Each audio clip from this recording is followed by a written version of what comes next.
नमस्कार दोस्तों, आज के वीडियो सेशन में हम एंडोस्कोपिक अल्ट्रासाउंड के बारे में जानेंगे। एंडोस्कोपिक अल्ट्रासाउंड से संबंधित जानकारी हम 5 चैप्टर्स में डिवाइड की हुई है। आज ये पहला सेशन है उसका। 5 चैप्टर जो है, पहले चैप्टर में हम एंडोस्कोपिक अल्ट्रासाउंड और उसकी फूड पाइप और चेस्ट के लिम्फ नोड्स के बारे में जानेंगे। दूसरे सेशन में लिवर के बारे में जानेंगे। तीसरे सेशन में हम पित्त की नली यानी कि बाइल डक्ट के बारे में जानेंगे।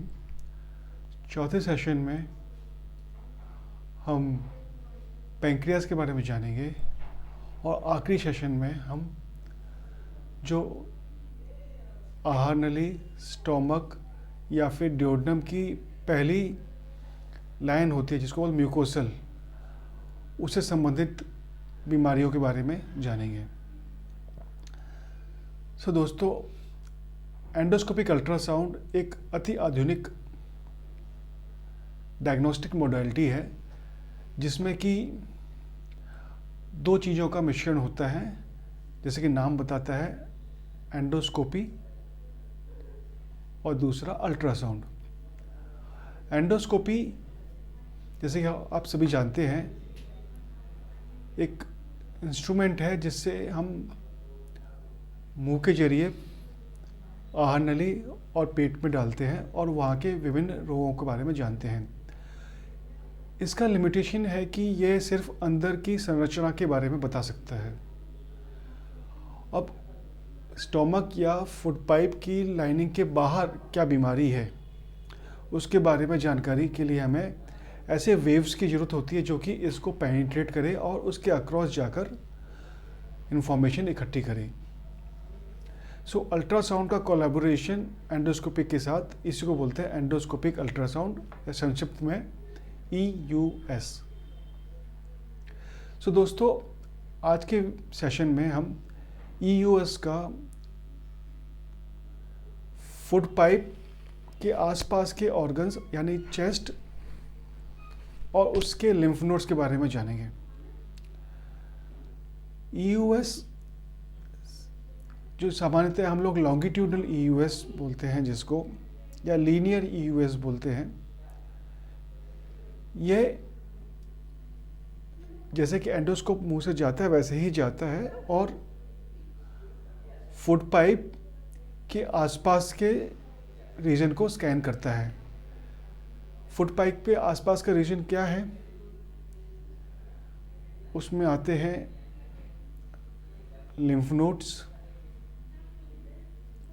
उसमें आते हैं हृदय, मेजर वेसल्स जैसे कि outta, pulmonary arteries, descending outta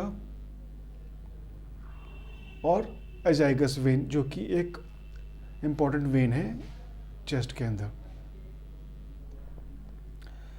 तो एंडोस्कोपिक अल्ट्रासाउंड मुख्यतः हमें लिम्फ नोड्स के बारे में जानकारी देता है। लिम्फ नोड्स जो होते हैं किसी भी कैंसर का स्प्रेड का फर्स्ट स्टेशन माना जाता है। जब भी कोई कैंसर, चाहे चेस्ट का कैंसर हो, चाहे ब्रेस्ट का कैंसर हो,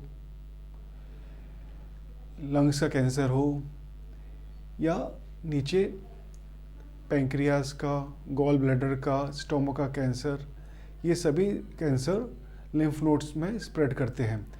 तो यदि सपोज़ करो कि हम किसी पेशेंट को पैंक्रियास का कैंसर है और उसको CT स्कैन में दिखा है कि वो पेशेंट ऑपरेशन के लायक है, तो सर्जरी करने से पहले उसको एक एंडोस्कोपिक अल्ट्रासाउंड कराना चाहिए, जिससे कि चेस्ट में यानी कि मीडियास्टिनम में उसके लिम्फ नोड्स तो नहीं हैं, उसको स्कैन किया जाए। अगर ऐसा होता है तो इस तरह के पेशेंट्स को सर्जरी से रूल आउट कर दिया जाता है। इसको मेटास्टेसिस बोला जाता है और इसमें सिर्फ कीमोथेरेपी चलती है।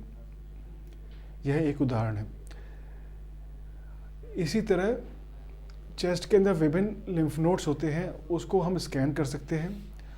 और स्पेशल निडल जिसको बोलते हैं EUS गाइडेड बायोप्सी निडल्स, ये निडल्स जो है उस लिम्फ नोड्स के अंदर जाती हैं और वहाँ से टिश्यू एक्वायर करती हैं और उस टिश्यू को हम लोग एनालाइज कर सकते हैं पैथोलॉजिस्ट की मदद से कि क्या उसमें ट्यूमर का स्प्रेड है या नहीं। इसमें बाहर से कोई भी छेड़छाड़ नहीं होती है और बिल्कुल एक्यूरेट सटीक पिन पॉइंट लिम्फ नोड की सैंपलिंग संभव होती है। इससे हमें कैंसर की स्टेजिंग में बहुत मदद मिलती है और बीमारी का सटीक स्टेजिंग विद सटीक इलाज संभव हो पाता है। दोस्तों, एंडोस्कोपिक अल्ट्रासाउंड एक बहुत ही यूज़फुल टूल है जिससे कि हम चेस्ट यानी लंग्स के कैंसर, ब्रेस्ट के कैंसर, स्टोमक के कैंसर, पैंक्रियाटिक कैंसर के स्प्रेड को हम डायग्नोज कर पाते हैं और उसको प्रूव भी कर पाते हैं। प्रथा हॉस्पिटल में यह सुविधा उपलब्ध है। जब भी कोई डॉक्टर या फिर कोई पेशेंट इस तरह की सुविधा का लाभ उठाना चाहता है तो प्रथा हॉस्पिटल में आ सकता है। यहाँ पे वर्ल्ड की बेस्ट मशीन उपलब्ध है। धन्यवाद।